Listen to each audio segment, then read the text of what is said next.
From the moment we're born, life is handing us tests, not once, not twice, but over and over again. It begins early. As children, we struggle to walk, talk, fit in, and make sense of the world. Then we grow older, and the tests become more complicated: emotional heartbreak, financial hardship, rejection, failure, disappointment, betrayal. If you're breathing, you're battling something. But the mistake many people make is believing that the constant challenges they face are signs that something is wrong with their life, or worse, with themselves. We are often raised to expect smooth roads, as though effort and good intentions alone should earn us peace. But life doesn't work that way. It never has, because comfort is not life's objective. Growth is, strength is, wisdom is, and none of those come easy. See, challenges aren't interruptions, they are the curriculum. They're not detours, they are the path. Every person who has ever done anything of value had to navigate the unrelenting waves of adversity. It doesn't matter whether you come from privilege or poverty, whether you've had great opportunities or none, life finds a way to test you. It doesn't discriminate. It tests everyone. The only difference is how people respond. Some people crack under pressure.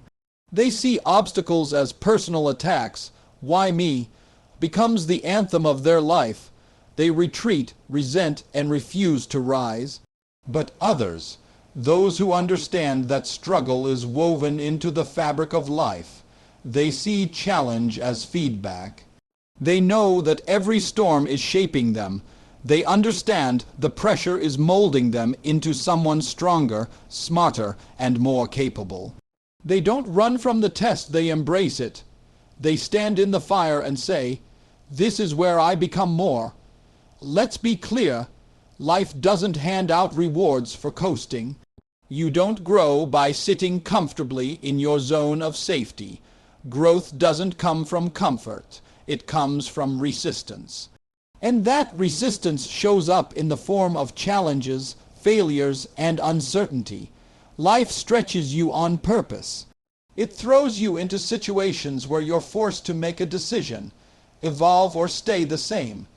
Either you learn to navigate the storm, or you get swept away by it. Now, if you're waiting for things to settle down, for the hardship to end, for a challenge, free life, you're going to wait forever. Because this isn't a video game where you beat the boss and then the rest of the level is easy.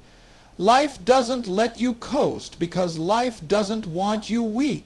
The more you grow, the more capable you become, the more challenges you're handed, not to punish you, but to prepare you. Your next level of success demands a stronger version of you, and strength is built in discomfort. It's no coincidence that the greatest athletes train under resistance. They push their bodies beyond limits, knowing that without the struggle, the muscle doesn't grow. It's the same with your mind. With your character, with your spirit, you need resistance to evolve. And life, in its own brilliant, sometimes brutal way, delivers that resistance over and over again. Not because it wants to destroy you, but because it's forging something in you. Something rare, something powerful. You don't sharpen a blade by laying it in cotton. You strike it, grind it, expose it to friction. That's how it becomes effective. You are no different. Life's challenges are your grindstone. You're not being broken. You're being sharpened. But to realize that, you have to stop resisting reality. You have to stop treating the battle as a problem and start treating it as part of your preparation. Because that's what it is, preparation. Every failure, every heartbreak, every setback, it's equipping you with perspective, resilience, and insight. It's revealing the gaps in your character and pushing you to fill them. It's identifying your limits and daring you to go beyond them. It's stripping away your illusions and replacing them with truth. Challenge is a truth teller. It shows you who you are when the lights go off and the cheering stops. And if you're going through a rough time right now, if you feel like everything is against you, understand this, it's not personal. Life isn't targeting you, it's testing everyone. You just happen to be in your chapter right now. And yes, it hurts. Yes, it's overwhelming. Yes, sometimes it makes you question your worth, your path, even your purpose. But don't let the struggle convince you that you're losing. You're not. You're just learning. You're leveling up. You're becoming someone who can handle more, who can give more, who can endure more, and ultimately, someone who can lead others through the same fire. Because that's the hidden gift inside every challenge, transformation. What you survive, you understand. What you overcome, you can teach. And what once seemed impossible becomes your new baseline. So when you find yourself asking, why is this happening to me? Flip the question. Ask, what is this trying to teach me? Because life isn't punishing you. It's developing you. It's not a flaw in the system. It is the system. The very design of life is built around challenge, struggle, and persistence. There's no avoiding that. There's only accepting it, embracing it, and using it as fuel to grow into the person you were always meant to become. There's a dangerous misconception that has quietly seeped into our collective mindset, the belief that courage means being fearless. That to be strong, to be bold, to take action, we must first erase all fear from our system. But that's not how it works. Courage is not about eliminating fear. It's about feeling it fully and deciding to move anyway. It's about standing in the storm, heart pounding, knees shaking, doubts swirling, and taking a step forward. Fear is a natural part of the human experience. It's embedded in our biology. It's hardwired into us as a survival mechanism. Fear tells us when something could harm us, threaten us, expose us. It's the reason our ancestors survived. But in the modern world, fear often shows up not in life-threatening situations, but in moments of opportunity. It speaks up when we're about to speak on stage. It whispers when we're about to launch a business. It screams when we're about to walk away from something toxic. It's not trying to hurt us, but it also doesn't always serve us. The difference between those who grow and those who remain stuck is not the absence of fear. It's the relationship they've built with it. People who move forward in life have learned not to wait for fear to disappear. They know that fear rarely leaves.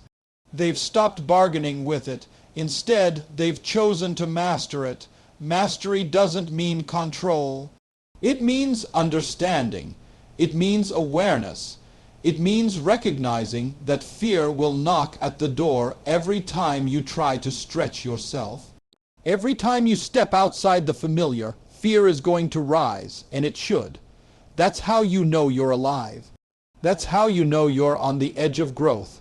Fear is a signpost that says, you're entering the unknown, and the unknown is always where transformation begins. Courage is born when you acknowledge that fear. Look it straight in the eye and say, you're coming with me, but you don't get to drive. Fear may be in the car, but courage is in the driver's seat. Fear can shout from the back, question your path, make you doubt the road ahead, but it does not get to hold the wheel. Mastery is about hearing fear, honoring its presence, but not obeying its commands. Most people wait for fear to quiet down before they move. They wait to feel ready. They wait for the anxiety to fade, the self, doubt to disappear, the fear of failure to dissolve. But that moment rarely arrives, and so they don't act. They stay stuck in the waiting room of their own lives, hoping for a green light that was never supposed to come. What they don't realize is that action is what shrinks fear. It's not the other way around. Every courageous act begins in fear. That entrepreneur who launched a company Fear was there, that artist who shared their truth with the world. Fear was loud, that person who stood up against injustice, walked away from a toxic relationship, dared to be themselves in a world that demanded conformity. Fear was right there with them, but they didn't let fear become the reason they settled. They didn't allow it to dictate their potential. Fear often disguises itself as logic. It sounds rational. What if you fail? What will people think? What if you're not good enough? You're not ready. It cloaks itself in the language of safety and realism, but it's not being realistic, it's being restrictive. It's not trying to help you grow, it's trying to keep you the same, and staying the same feels safe, but over time it becomes suffocating. That's where regret lives. That's where unfulfilled potential goes to rot. Courage, on the other hand, is not glamorous in the beginning. It's clumsy, it's awkward, it's terrifying. It looks like showing up to a new job with imposter syndrome bubbling beneath your skin. It looks like starting that book with no clue how it'll end. It looks like finally setting boundaries with people who have walked all over you for years. It looks like speaking your truth even when your voice trembles, and every single time you choose courage over comfort, you grow. You expand, you gain evidence that fear doesn't own you, that you are not a prisoner to your own doubts, that there's more strength in you than you previously believed. The moment you realize you can act with fear, not in spite of it, that's the moment you begin to build real confidence. Confidence doesn't come from success alone. It comes from surviving the experience of fear and still doing what you said you would do. It comes from showing up scared and leaving stronger. That's how courage compounds. You face the fear, take the step, and on the other side, you find a version of yourself you didn't know existed. Mastering fear isn't about becoming a warrior who feels nothing. It's about becoming a person who can feel everything and still chooses to act with intention. It's not about being loud, reckless, or dramatic. Sometimes courage is quiet. Sometimes it's the whisper that says, "Try again." Sometimes it's the choice to rise one more time after the fall. Sometimes it's just showing up, not because the fear is gone, but because the dream is still alive. Fear will visit. It will challenge you. It will press against your progress. But when you understand that it's not your enemy, that it's merely a signal, you stop seeing it as a wall and start seeing it as a doorway. A doorway into the deeper, braver, more powerful version of yourself that's waiting on the other side. We often celebrate the break through moments, the success story, the transformation, the rise from the ashes, but what we don't talk about enough is the pain that precedes them. We forget that every breakthrough has a cost. It demands something from you. It doesn't come from ease, comfort, or convenience. It comes from a place much deeper, much more uncomfortable, often buried beneath the weight of frustration, exhaustion, disappointment, and despair. Before the breakthrough comes the breaking point. That's the part no one likes to talk about. The moment when you question everything. The moment when your plans fall apart, your strength feels depleted, and your hope seems distant. It's the space where you feel like giving up, not because you're weak, but because you've been carrying the weight of life for so long, and you can't see how anything will ever change. That breaking point is where the old version of you starts to unravel. And that's not a mistake. That's part of the design. The breaking point is the edge of what you thought you could endure. It's the threshold of your current capacity. It forces you to confront your limits, not in theory, but in real time. It's the moment when you realize that something has to give, and usually it's the illusion of control, the comfort of routine, the protective layers you've wrapped around yourself to survive. At the breaking point, Something inside you has to die so something else can be born. That's where transformation begins. People want transformation without tension. They want evolution without discomfort. But that's not how it works.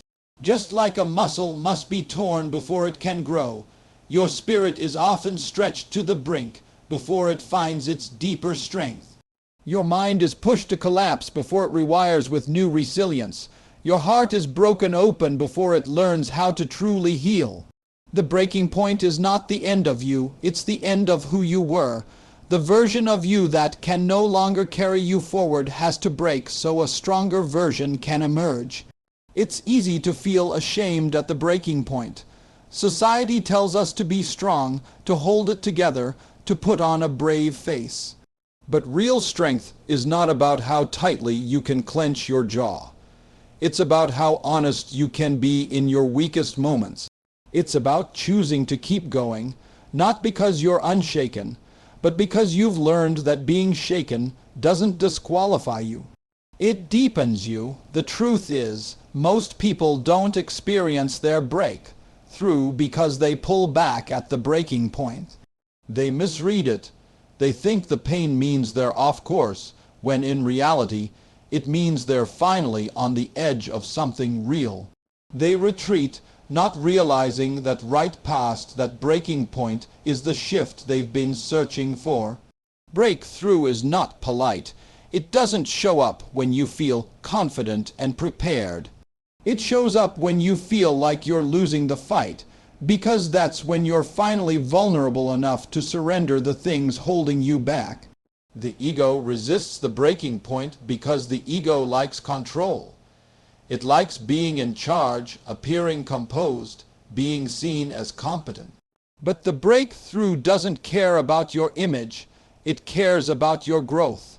It cares about the truth you've been avoiding, the wounds you've been hiding, the fears you've been running from. The breaking point is life's way of saying, you can't carry this weight any longer. Something must change, and it starts with you. There's a sacredness in breaking. It clears the way. It breaks open what's been blocked, buried, denied. It reveals what you've outgrown, what you've been tolerating, what you've been pretending doesn't hurt. The pressure builds not to destroy you, but to force a release. And when that release happens, when you finally allow yourself to break, the walls fall down. The truth rushes in, and in that raw, unguarded space, the breakthrough begins to take shape. The moment you stop pretending that you're okay, that's when healing starts. The moment you say, I don't know what to do, but I can't stay here, that's when clarity starts to rise. The moment you stop fighting your breaking and start embracing it, that's when strength starts to surface. Because breakthroughs don't happen in the comfort zone. They don't arrive when everything's tidy and predictable. They show up in the mess, in the silence, in the surrender. You don't get to the next level of your life by avoiding the breakdown. You get there by walking through it. You get there by sitting in the dark long enough to realize that your eyes can adjust. You get there by refusing to numb out, distract yourself, or run away. You get there by standing in the wreckage of your expectations and deciding to build something better, not because the world handed it to you, but because you found the courage to reach for it when everything in you was screaming to give up. There is power in that, power in not giving up, power in allowing yourself to feel everything, the fear, the grief, the rage, the confusion, and still choosing to rebuild. Still choosing to move forward, even if you're crawling. Still choosing to believe that this breaking is not a burial, it's a planting. That something will grow from it, something stronger, deeper, and more aligned with who you're meant to be. Progress is rarely loud. It's not always dramatic. It doesn't always come with fanfare, applause, or clear confirmation that you're headed in the right direction. Sometimes progress is quiet. Sometimes it looks like dragging yourself out of bed when everything in you wants to stay down. Sometimes it looks like trying again after failing a dozen times. Sometimes it's not even a step. It's a shuffle. It's crawling forward with your last bit of strength when walking isn't an option. But here's the truth that most people overlook. Movement, any movement, is everything. In a world that celebrates fast success, instant results, and overnight transformations, there's a kind of pressure to move quickly or not at all. If you're not making massive leaps, it feels like you're falling behind. If you're not rising with speed, it feels like you're stuck. But that's not how real growth happens. Real growth is slow. It's often invisible. It happens inch by inch, day by day, decision by decision. The most profound changes are the ones that take time to notice. And sometimes the bravest thing you can do is just keep going, especially when the pace feels excruciatingly slow. There's a rhythm to life that doesn't always match your ambition. Life moves in seasons. Some seasons are full of momentum, and momentum fuels confidence. Other seasons feel like you're moving through mud, weighed down by circumstances, uncertainty, or pain. During those times, it can feel like you're going nowhere. But moving 1 inch forward in a storm means more than a mile on a sunny day. Because that inch is earned, it's fought for. It's a sign that even when life tries to pull you under, you are still choosing to rise. Momentum is not about speed. It's about direction. As long as you're still moving, you're not stuck. As long as you're choosing action, no matter how small, you're creating a shift. And that shift compounds. 1 inch today, another inch tomorrow. And before you know it, you're further than you thought possible.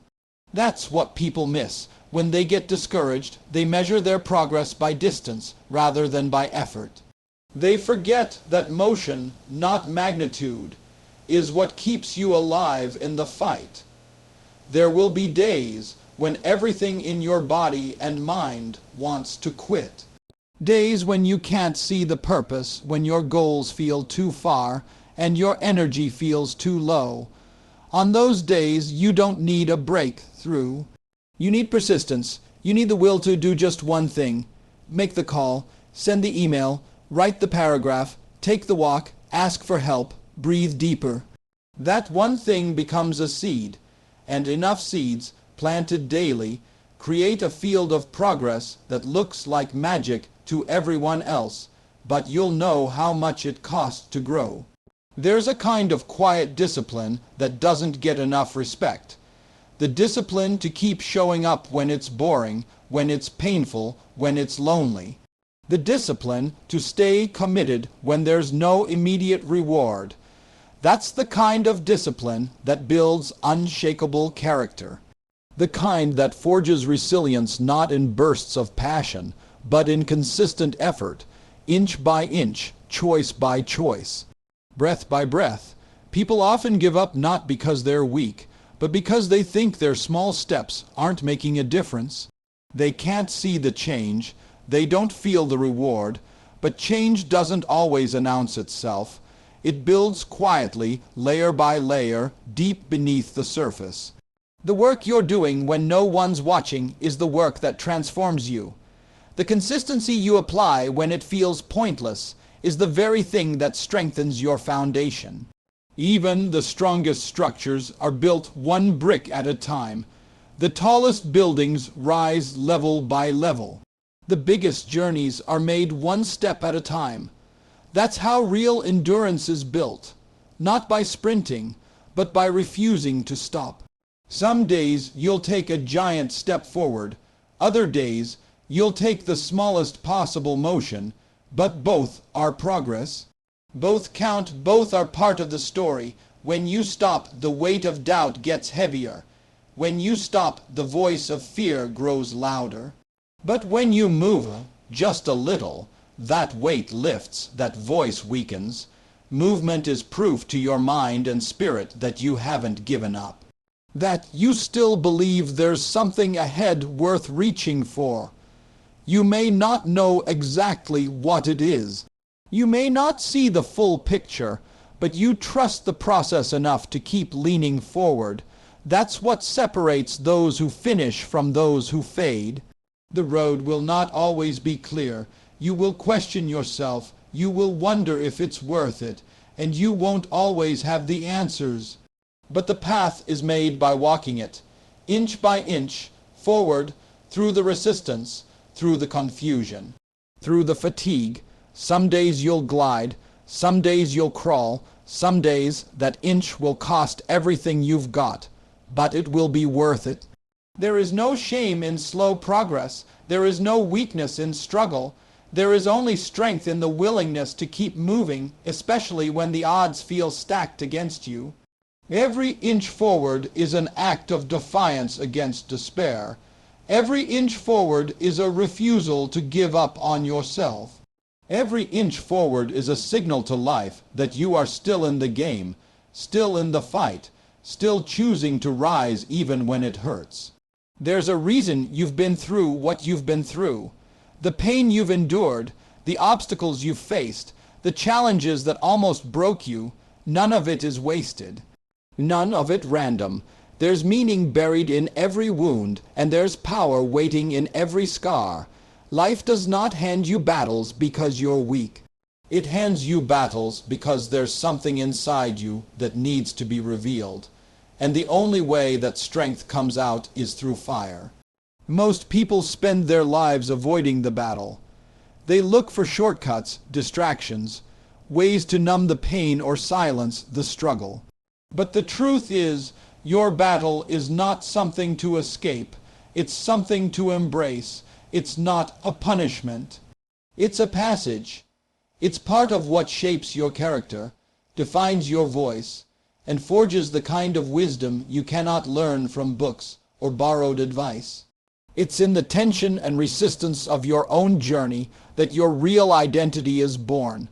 You may not have chosen your circumstances, but you can choose what they mean. You can choose how you carry them. You can choose whether the struggle becomes a weight or a weapon. Your story, your pain, your survival, it matters more than you think. Because every time you fight through what was designed to stop you, you build not just a future for yourself, but a map for someone else. You show others what's possible through the way you show up, even in suffering. That's where legacy begins, not in the spotlight, but in the shadows where you decided not to quit. Your breakthrough isn't just about you. It's about every person who will be inspired by how you made it. It's about the people who feel invisible, the ones who are quietly breaking behind closed doors, the ones who think no one understands what they're going through. When you rise, they see a reflection of hope. They see proof that the fight can be survived. They see a light they can walk toward. You never know who's watching you, who's drawing courage from your struggle, who's deciding not to give up because they saw you keep going. That's the power of owning your battle, not hiding it, not pretending it didn't happen, but standing in the truth of it and saying, yes, I've been through hell, and here I am. That's not weakness, that's leadership, that's strength. People aren't moved by perfection, they're moved by resilience. They don't connect to polished personas, they connect to raw, real stories. And the most powerful story you will ever tell is the one where you didn't let the worst parts of your life define you. But to get to that point, you have to claim your battle, not as something that happened to you, but as something that awakened something in you. Too many people treat their pain like a secret, something to bury or be ashamed of. But what if your battle was actually your initiation? What if the struggle wasn't designed to diminish you, but to develop you? What if it's the key to your unique purpose, the reason your voice, your message, your experience matters more than you ever realized? There are things you can speak to that others can't. There are wounds you've survived that make you a lighthouse for someone still in the storm. There are dark places you've navigated that have taught you how to shine from within. Your insight, your compassion, your perspective, they didn't come for free. They were paid for in pain, and that pain is not meaningless. It becomes your offering, your impact, your influence. The very thing you thought would ruin you may be the thing that positions you to lead. Legacy is not about how much you accomplish or how far you rise. It's about how deeply you affect others. It's about whether you used what you went through to build others up instead of just build yourself out. It's about whether your life became a blueprint, a message, a call to others to rise as well. When you take ownership of your story, you give others permission to do the same. You become proof that survival is possible, that thriving is possible, that turning pain into power is not just a motivational phrase, it's a lived truth. There's a difference between people who have read about the storm and people who have lived through it. When you've lived through it, you carry a different kind of authority. Your words carry weight. Your presence brings calm. Your wisdom cuts deeper because it wasn't rehearsed, it was earned. You didn't just study life, you bled for it. And that gives you the right to speak, to lead, to inspire. But that right comes with responsibility. Because once you realize that your battle wasn't random, you also realize that your breakthrough isn't just yours to keep. It's yours to share. It's meant to be passed on. Someone else is standing where you once stood, asking the same questions, feeling the same pain. And they need someone who's been there, someone who gets it, someone who made it through. That someone is you. The battles of your life will try to convince you that you're alone, that you're broken, that you've been cursed or left behind. But when you look closer, you start to see that these battles have been forming something deep and undeniable in you. Grit, depth, faith, vision, a strength that doesn't come from theory but from experience. And when you rise, truly rise, not only do you change your life, you change the trajectory for others. Your courage becomes contagious, your healing becomes hope, your breakthrough becomes the blueprint for someone else's survival. Every step you've taken, every struggle you've endured, every ounce of fear you've faced, it all matters. Life, in its rawest form, is a constant battle. But that battle isn't your punishment. It's your proving ground. It's where your character is forged, your courage is tested, and your spirit is awakened. You're not here to avoid the fight. You're here to rise within it. You've learned that life will challenge you again and again, not because it's broken, but because it's building you. You've discovered that courage isn't about being fearless. It's about acting even when you're scared. You now know that breakthroughs only come when you're pushed to the edge, to the place where your old limits are shattered. You've seen how progress doesn't always come in leaps. Sometimes it's just about moving forward, 1 inch at a time. And above all, you understand that your battles are not meaningless. They are your birthright, and what you overcome becomes your legacy. So don't back down. Don't wait for perfect conditions. Don't wait to feel ready. The life you want, the life that's calling you, is waiting on the other side of the struggle you've been avoiding. The pain you've felt, the fire you've walked through, the strength you've earned, it all has purpose. You were made for this fight, and you have what it takes not just to survive it, but to break through it.